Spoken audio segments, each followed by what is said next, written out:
All right, so we now have day 2 of our pretzels. So our pretzel dough did rise in the bag. It got much bigger. We're going to take it and we're going to flip the whole bag inside out again. So I'm going to take it, I'm going to flip it inside out. Mine didn't stick. Yours will have rows a little bit longer than mine, so yours might stick a tiny bit, but not too much. And I'm going to actually take it and I'm going to break it into about I'd say like 10 pieces, about 10 pretzels. If it makes 12 pretzels, it doesn't matter to me. You cannot make less than 8 and you can't make more than 12 because then they'll burn or they'll undercook. So I'm going to take a piece off and I'm going to rip it into even little sections. So 1, 2, 3, 4, 5, 6,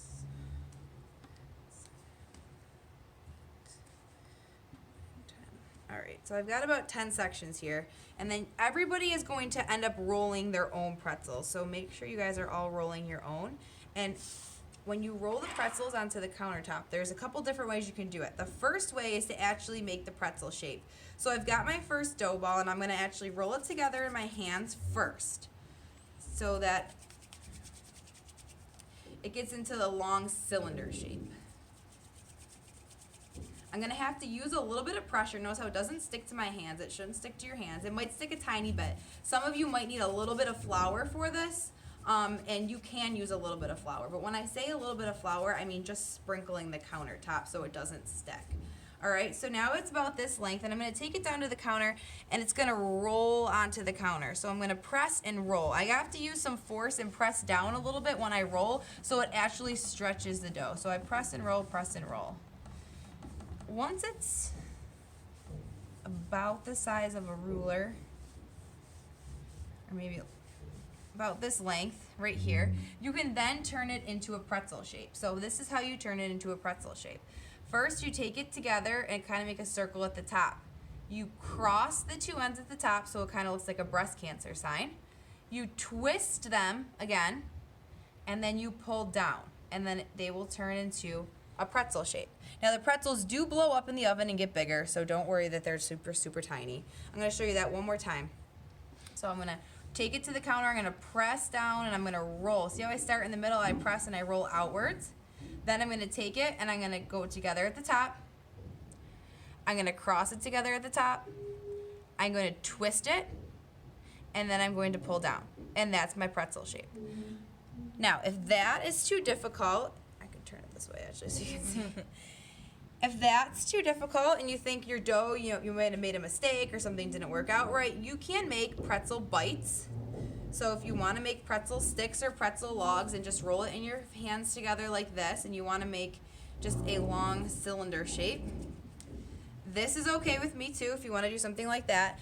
Again, you have to make sure that the amount of dough you use is about evenly proportioned, because now if I have a shape that looks like this and then I have a shape that looks like this and I go to cook them next to each other, this is going to be burned and this is going to be undercooked. So you want to make sure that they're all the same amount of dough. So separate the dough before you decide.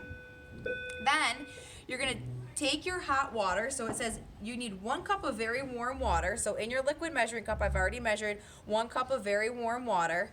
And then it's 1 tablespoon of baking soda. Now I'm going to measure this for you so you don't have to worry about that. But I'm actually going to take it across the edge of the box, and I'm going to, oops, there we go. Nope, that didn't work. I'll just shake it out. Oh, that's too much. I guess I need a straight up spatula. Alright. I don't want too much, so I want to make sure I'm just leveling it off with the baking soda, and then I'm going to add it to the water, and I'm going to stir it together. This will settle to the bottom. You do have to keep stirring it every so often. You guys will have a metal spoon inside of your liquid measuring cup, so you can keep stirring it. So the next step is what you would do is you would take the entire pretzel, you would dunk the whole thing in the water. See how I immerse the whole pretzel right in there. Then I'm going to pull it out, and I'm going to put it onto the baking sheet that I did not spray. Make sure you spray it. You want to take the cooking spray, lightly spray your pan, and then put it on top. And again, if you have the pretzel rod, so say it's something like this, I'm going to stick it into the water, place it on there. Now, the next step is to add the salt. You have to make sure you're using the coarse sea salt that looks like this. Do not grab the salt that we use to put inside the pretzels. This is for top of the pretzels. You're going to take the big hole. You're going to kind of shake it into your hand a little bit. Now I have this much, and I'm just going to sprinkle a little bit on top. I don't want to over salt them because they would be way too salty.